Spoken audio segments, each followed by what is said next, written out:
ಒಂದು ವಿಶೇಷ ಹಣ್ಣಿನ ಬಗ್ಗೆ ನಾನಿವತ್ತು ಈ ವಿಡಿಯೋದಲ್ಲಿ ಮಾಹಿತಿ ಕೊಡೋದಕ್ಕೆ ಹೊರಟಿದ್ದೀನಿ. ಸೊ ಆ ಹಣ್ಣನ್ನು ಹಣ್ಣುಗಳ ರಾಣಿ ಅಂತಲೇ ಕರೀತಾರೆ. ಸೊ ಅದರಿಂದನೇ ಅದು ಹೆಸರುವಾಸಿ ಕೂಡ ಆಗಿದೆ. ಸೊ ಅದೇ ಮ್ಯಾಂಗೋಸ್ಟಿನ್ ಹಣ್ಣು. ಈ ಮ್ಯಾಂಗೋಸ್ಟಿನ್ ಹಣ್ಣು ಬರೀ ರುಚಿ ಅಷ್ಟೇ ಅಲ್ಲ, ಆರೋಗ್ಯಕ್ಕೂ ತುಂಬಾ ಬೆನಿಫಿಟ್ಸ್ ಆ್ಯಂಡ್ ಯೂಸ್ಫುಲ್ ಅಂತಲೇ ಹೇಳ್ಬೋದು. ಸೊ ಇದ್ರ ಬಗ್ಗೆ ಇನ್ನಷ್ಟು ಮಾಹಿತಿ ನಾನು ನಿಮಗೆ ಕೊಡ್ತೀನಿ. ಅದಕ್ಕೂ ಮುಂಚೆ ನಮ್ಮ ಚಾನಲ್ಗೆ ನೀವೇನಾದರೂ ಇನ್ನೂ ಸಬ್ಸ್ಕ್ರೈಬ್ ಆಗಿಲ್ಲ ಅಂದರೆ ಸೊ ಈಗಲೇ ಹೋಗಿ ಬೇಗ ಸಬ್ಸ್ಕ್ರೈಬ್ ಮಾಡ್ಕೊಳ್ಳಿ, ಹಾಗೆ ಬೆಲ್ ಐಕನ್ನ ಕ್ಲಿಕ್ ಮಾಡಿ. ಮ್ಯಾಂಗೋಸ್ಟಿನ್ ಇದೊಂದು ಟ್ರಾಪಿಕಲ್ ಫ್ರೂಟ್ ಆಗಿರುತ್ತೆ, ಅಂದರೆ ಉಷ್ಣ ವಲಯದ ಹಣ್ಣು. ಇದು ದಕ್ಷಿಣ ಭಾರತದ ನೀಲಗಿರಿ ಬೆಟ್ಟಗಳಲ್ಲಿ ಹಾಗೂ ಕೇರಳದ ಇತರೆ ಉಷ್ಣವಲಯದ ಪ್ರದೇಶಗಳಲ್ಲಿ ಇದನ್ನು ಯಥೇಚ್ಛವಾಗಿ ಬೆಳೀತಾರೆ. ಸೊ ಈ ಮ್ಯಾಂಗೋಸ್ಟಿನ್ ಹಣ್ಣನ್ನು ಹೇಗೆ ನಾವು ಗುರುತಿಸೋದು ಅಂದರೆ, ಸ್ಮಾಲ್ ಆರೆಂಜ್ ಟೈಪ್ ಥರ ಇರುತ್ತೆ. ಸೊ ಕಿತ್ತಳೆ ಆಕಾರದಲ್ಲಿ ಇರುತ್ತೆ.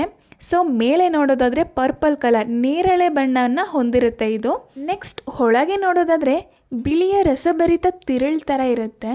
ಸೊ ಈ ತಿರಳು ಮಾವಿನಂತೆ ಹುಳಿ ಮತ್ತು ಸಿಹಿ ಎರಡನ್ನೂ ಹೊಂದಿರುತ್ತೆ.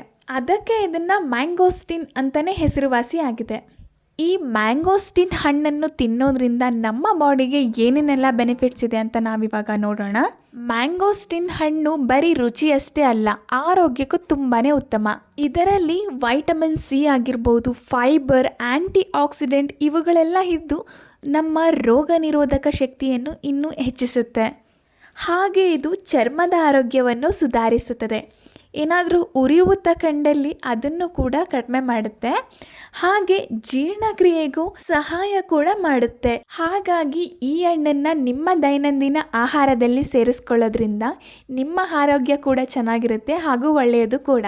ಈ ಮ್ಯಾಂಗೋಸ್ಟಿನ್ ಹಣ್ಣನ್ನು ನಾವು ಹಾಗೆ ಕೂಡ ಬಿಡಿಸಿ ತಿನ್ಬೋದು, ಹಾಗೂ ಆಗದೆ ಇದ್ದರೆ ನಾವು ಜ್ಯೂಸ್ ಕೂಡ ಮಾಡಿ ಕುಡಿಬಹುದು. ಇಲ್ಲಾಂದರೆ ಸಲಾಡ್ಗಳಲ್ಲಿ ಕೂಡ ಬಳಸಿ ಇದನ್ನು ತಿನ್ನೋದ್ರಿಂದ ಇನ್ನು ದೇಹಕ್ಕೆ ಉತ್ತಮ. ಇದನ್ನು ದಕ್ಷಿಣ ಭಾರತದ ಮಾರುಕಟ್ಟೆಗಳಲ್ಲಿ, ವಿಶೇಷವಾಗಿ ಕೇರಳ, ಕರ್ನಾಟಕದ ಕರಾವಳಿ ಪ್ರದೇಶಗಳಲ್ಲಿ ಮತ್ತು ನೀಲಗಿರಿಗಳಲ್ಲಿ ಸುಲಭವಾಗಿ ಕಾಣಬಹುದು. ಆದರೆ ಇದು ಒಂದು ಸೀಸ್ನಲ್ ಹಣ್ಣಾಗಿರುತ್ತೆ. ಸಮ್ಮರ್ ಟೈಮಲ್ಲಿ ಮಾತ್ರ ಇದು ಸಿಗುವಂಥ ಹಣ್ಣಾಗಿರುತ್ತೆ, ಅಂದರೆ ಬೇಸಿಗೆ ಕಾಲದಲ್ಲಿ ಮಾತ್ರ ಇದು ಸಿಗುತ್ತೆ. ಈ ಮ್ಯಾಂಗೋಸ್ಟಿನ್ ಹಣ್ಣು ತುಂಬಾ ರುಚಿಯಾಗಿ ಹಾಗೂ ಆರೋಗ್ಯ ಕೂಡ ಹೌದು. ಈ ಹಣ್ಣನ್ನು ಒಮ್ಮೆ ಆದರೂ ನೀವು ತಿಂದಿರಲೇಬೇಕು.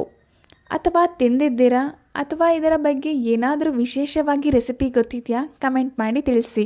ಇದೇ ರೀತಿ ಆಸಕ್ತಿದಾಯಕ ವಿಡಿಯೋಗಳಿಗೆ ನಮ್ಮ ಚಾನಲನ್ನು ಸಬ್ಸ್ಕ್ರೈಬ್ ಮಾಡ್ಕೊಳ್ಳಿ. ಸೊ ಲೈಕ್ ಮಾಡಿ, ಕಮೆಂಟ್ ಮಾಡಿ, ಹಾಗೆ ಶೇರ್ ಕೂಡ ಮಾಡಿ. Thanks for watching.